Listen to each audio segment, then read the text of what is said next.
নামাজের শাস্তি। নামাজ ত্যাগ করলে, রীতিমতো আদায় না করলে তার উপরে 15টি আযাব নাজিল হবে। দুনিয়াতে 6টি, মৃত্যুর সময় 3টি, কবরের মধ্যে 3টি, হাসরের মাঠে 3টি।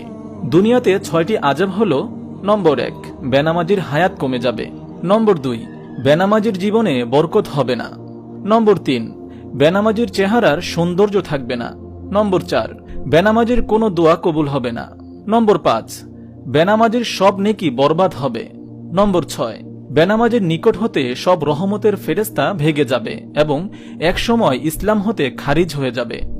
মৃত্যুর সময় 3টি আযাব হল: নম্বর 1, বেনামাজি মরবার সময় অপমানিত, লাঞ্ছিত ও অতি কষ্ট দিয়ে তার জান বাহির করা হবে। নম্বর 2, বেনামাজি ক্ষুধার্ত অবস্থায় মরবে।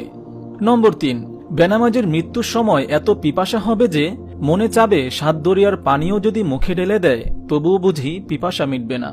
কবরের মধ্যে 3টি আযাব হল: নম্বর 1, বেনামাজির কবর চেপে এসে তাকে পিষতে থাকবে, এতে তার এক পাজরের হাড় অপর পাজরের হাড়ের সহিত মিশে যাবে।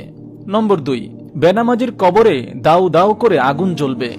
নম্বর 3, বেনামাজির কবরে বিরাট বিরাট সাপ এসে ভরে যাবে এবং এক ফেরেশতা এসে জোরে জোরে গুর্জো মারতে থাকবে।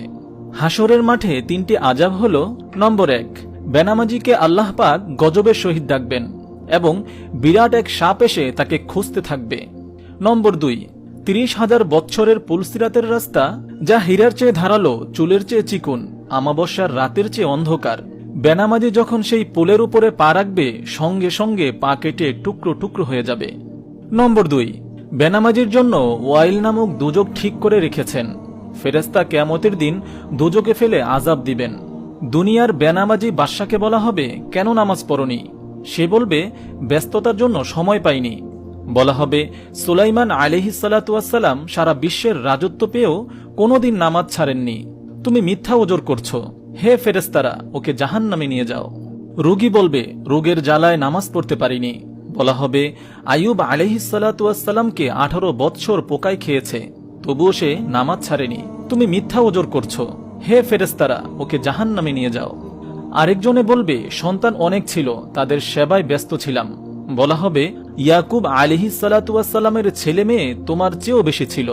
ইউসুফের জন্য কাঁদতে কাঁদতে অন্ধ হয়ে গিয়েছিল, তবুও নামাজ ছাড়েনি। তুমি মিথ্যা ওজর করছো। হে ফেরেশতারা, ওকে জাহান্নামে নিয়ে যাও।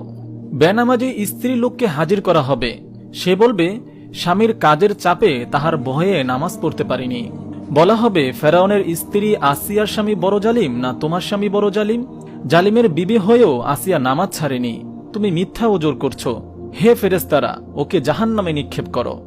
আমাদের নবী হযরত মুহাম্মদ সাল্লাল্লাহু আলাইহি ওয়াসাল্লাম বলেন, বেনামাজির 2 হাত জিনজির দ্বারা বাঁধা হবে, অতঃপর ফেরেশতাগণ তার মুখমণ্ডলে ও পৃষ্ঠে আঘাত মারতে থাকবে।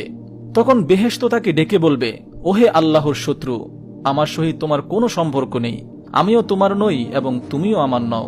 তখন দোজখ তাকে ডেকে বলবে, আসো আসো, আমার নিকট আসো, আমি তোমার, তুমি আমার।